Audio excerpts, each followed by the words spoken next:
Assalamualaikum warahmatullahi wabarakatuh.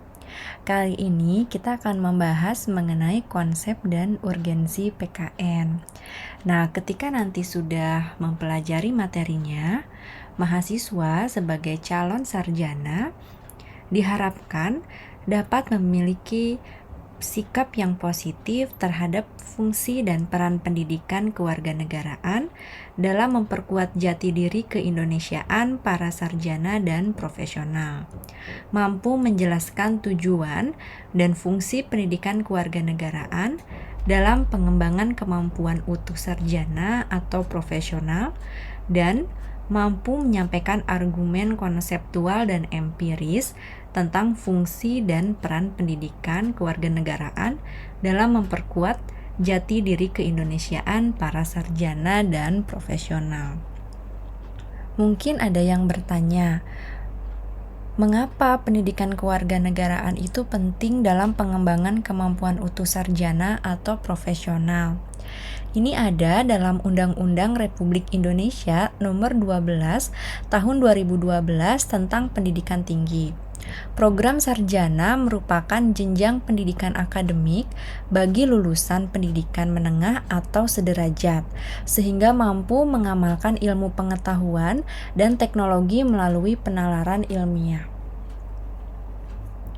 Sehingga lulusan program sarjana ini diharapkan nantinya akan menjadi intelektual ataupun ilmuwan yang berbudaya, mampu untuk menciptakan lapangan kerja, juga mengembangkan diri menjadi profesional.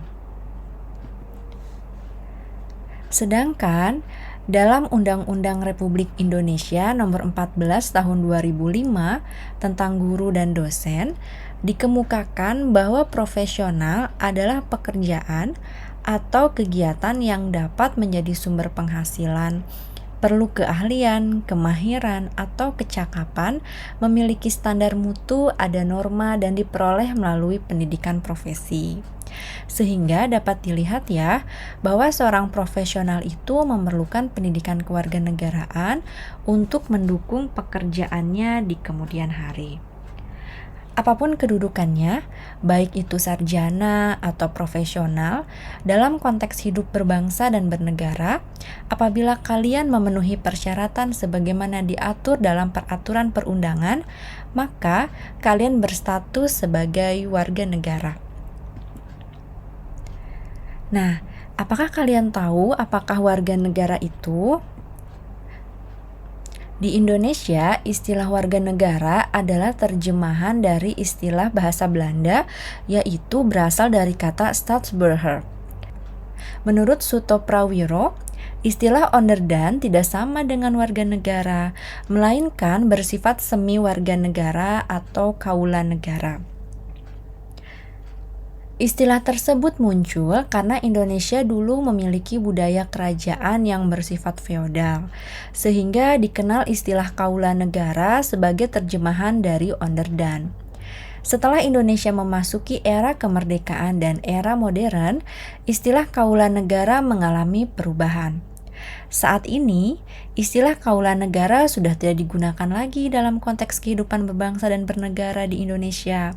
Istilah warga negara juga berasal dari dalam kepustakaan Inggris, dikenal dengan istilah civic, citizen, atau civicus.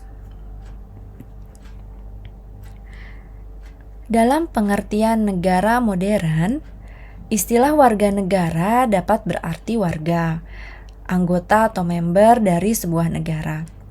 Warga negara adalah anggota dari sekelompok manusia yang hidup atau tinggal di wilayah hukum tertentu yang memiliki hak dan kewajiban.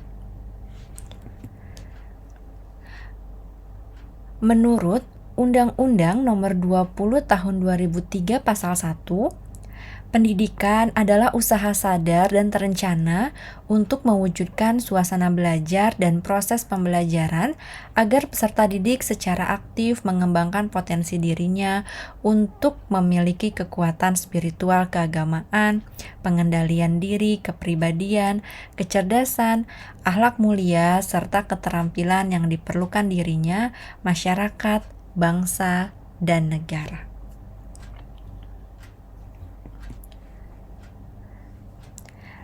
Nah, secara konseptual, istilah kewarganegaraan selalu berkaitan dengan istilah warga negara. Hal ini juga berkaitan dengan istilah pendidikan kewarganegaraan dalam literatur Inggris. Ketiganya ini dinyatakan dalam istilah citizenship dan juga citizenship education. Hubungan dari ketiga istilah tersebut menurut John J. Cogan dan Ray Derickett dalam buku Citizenship for the 21st Century: An International Perspective on Education. Selanjutnya, secara yuridis, istilah kewarganegaraan dan pendidikan kewarganegaraan di Indonesia dapat ditelusuri dalam peraturan perundangan berikut ini. Dalam Undang-Undang RI Nomor 12 Tahun 2006, Pasal 1 Ayat 2, kewarganegaraan adalah segala hal ihwal yang berhubungan dengan warga negara. Selain itu, ada juga dalam Undang-Undang RI Nomor 20 Tahun 2003 yang menyatakan bahwa pendidikan kewarganegaraan dimaksudkan untuk membentuk peserta didik menjadi manusia yang memiliki rasa kebangsaan dan cinta tanah air. Pendidikan kewarganegaraan itu penting untuk dipelajari karena hal ini ditekankan juga oleh para ahli dan peraturan perundangan. Pada umumnya, tujuan pendidikan kewarganegaraan ini ialah membentuk warga negara yang baik atau menjadi good citizen. Sedangkan dalam Undang-Undang Nomor 12 Tahun 2012 tentang Pendidikan Tinggi lebih eksplisit dan tegas menyatakan nama mata kuliah kewarganegaraan sebagai mata kuliah wajib. Dikatakan bahwa mata kuliah kewarganegaraan adalah pendidikan yang mencangkup Pancasila, Undang-Undang Dasar Negara Republik Indonesia tahun 1945, Negara Kesatuan Republik Indonesia dan Bhinneka Tunggal Ika untuk membentuk mahasiswa menjadi warga negara yang memiliki rasa kebangsaan dan cinta tanah air. Secara historis, PKN di Indonesia ini senantiasa mengalami perubahan, baik istilah maupun substansi sesuai dengan perkembangan peraturan perundangan, iptek, perubahan masyarakat, dan tantangan global. Seperti yang dapat dilihat di layar ya, pada kurikulum 1975, pendidikan kewarganegaraan itu bernama mata pelajaran Pendidikan Moral Pancasila, disingkat PMP. Selanjutnya, pada tahun 1960 awal, istilah pendidikan kewarganegaraan lebih dikenal civics. Dan sekarang ini, berdasarkan kurikulum 2013, pendidikan kewarganegaraan jenjang pendidikan dasar dan menengah menggunakan nama mata pelajaran PPKN, sedangkan perguruan tinggi menyelenggarakan mata kuliah pendidikan Pancasila dan pendidikan kewarganegaraan. Untuk memahami lebih lanjut mengenai perkembangan secara historis pendidikan kewarganegaraan ini, maka akan dimulai dari sejarah kebangsaan Indonesia. Ketika berdirinya organisasi Budi Utomo tahun 1908 yang kemudian disepakati sebagai Hari Kebangkitan Nasional, karena pada saat itulah dalam diri bangsa Indonesia mulai tumbuh kesadaran sebagai bangsa walaupun belum menamakan Indonesia. Kemudian pada tahun 1928, para pemuda yang berasal dari wilayah Nusantara berikrar menyatakan diri sebagai bangsa Indonesia, bertanah air, dan berbahasa Persatuan Bahasa Indonesia.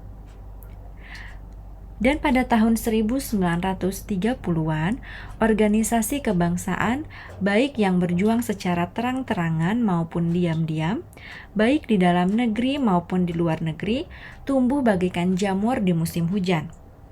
Akhirnya, Indonesia merdeka setelah melalui perjuangan panjang, pengorbanan jiwa dan raga pada tanggal 17 Agustus 1945. Soekarno dan Hatta atas nama bangsa Indonesia menyatakan kemerdekaan Indonesia. Setelah Indonesia menyatakan kemerdekaannya, ternyata tidak semudah itu melepaskan diri dari penjajahan. Bangsa Indonesia masih harus berjuang mempertahankan kemerdekaan karena penjajah saat itu belum mengakui kemerdekaan Indonesia. Penjajah juga belum mau melepas Indonesia sebagai wilayah jajahannya. Oleh karena itu, banyak usaha yang dilakukan oleh para pejuang, seperti melakukan pidato dan ceramah. Kiai-kiai di pondok pesantren juga mengajak umat untuk berjuang mempertahankan tanah air. Nah, hal inilah yang merupakan PKN dalam dimensi sosial kultural. Dan ini juga sumber PKN dari aspek sosiologis. PKN dalam dimensi sosiologis ini sangat diperlukan oleh masyarakat dan negara-negara untuk menjaga, memelihara, dan mempertahankan eksistensi negara-negara. Secara politis, pendidikan kewarganegaraan mulai dikenal dalam pendidikan sekolah, seperti dapat dilihat dari dokumen kurikulum sejak tahun 1957. Dapat diidentifikasi dari pernyataan seorang ahli bernama Somantri, bahwa pada masa Orde Lama mulai dikenal istilah kewarganegaraan, itu pada tahun 1957, kemudian civics pada tahun 1962, dan pendidikan kewargaan negara pada tahun 1968. Kemudian, pada masa awal Orde Lama sekitar tahun 1957, isi materi dari mata pelajaran PKN membahas bagaimana cara pemerolehan dan kehilangan kewarganegaraan. Sedangkan dalam civics tahun 1961 lebih banyak membahas tentang sejarah kebangkitan nasional. Undang-undang dasar, pidato-pidato politik kenegaraan yang terutama diarahkan untuk nation and character building, bangsa Indonesia. Pada awal pemerintahan Orde Baru, kurikulum sekolah yang berlaku dinamakan kurikulum 1968. Dalam kurikulum tersebut, di dalamnya tercantum mata pelajaran pendidikan kewargaan negara. Dalam mata pelajaran tersebut, materi maupun metode yang bersifat indoktrinatif dihilangkan dan diubah dengan materi dan metode pembelajaran baru yang dikelompokkan menjadi kelompok pembinaan jiwa Pancasila. Ontologi PKN adalah sikap dan perilaku warga negara dalam kehidupan bermasyarakat, berbangsa, dan bernegara. Karena peran dan fungsi warga negara itu berbeda-beda, sehingga sikap dan perilaku mereka juga sangat dinamis. Oleh karena itu, mata kuliah PKN harus selalu menyesuaikan dan sejalan dengan dinamika dan tantangan sikap serta perilaku warga negara dalam kehidupan bermasyarakat, berbangsa, dan bernegara. Pendidikan kewarganegaraan juga tidak hanya didasarkan pada konstitusi negara yang bersangkutan, tetapi tergantung pada tuntutan perkembangan zaman dan masa depan. Sebagai warga negara muda, mahasiswa perlu memahami, memiliki kesadaran dan partisipatif terhadap gejala demikian. Pendidikan kewarganegaraan yang berlaku di suatu negara perlu memperhatikan kondisi masyarakatnya. Walaupun tuntutan dan kebutuhan masyarakat telah diakomodasi melalui peraturan perundangan, namun perkembangan masyarakat akan bergerak dan berubah lebih cepat. Seperti kita ketahui ya, bahwa era globalisasi yang ditandai oleh perkembangan yang begitu cepat dalam bidang teknologi informasi mengakibatkan perubahan dalam semua tatanan kehidupan termasuk perilaku warga negara, utamanya peserta didik. Kecenderungan perilaku warga negara ada dua, yakni bersifat positif dan negatif. PKN perlu mendorong warga negara agar mampu memanfaatkan pengaruh positif perkembangan iptek untuk membangun negara bangsa. Sebaliknya, PKN juga perlu melakukan intervensi terhadap perilaku negatif warga negara yang cenderung merugikan. Oleh karena itu, kurikulum PKN termasuk materi, metode, dan sistem evaluasinya harus selalu disesuaikan dengan perkembangan iptek. Sekian penjelasan dari saya, semoga bermanfaat. Terima kasih telah menyaksikan. Wassalamualaikum warahmatullahi wabarakatuh.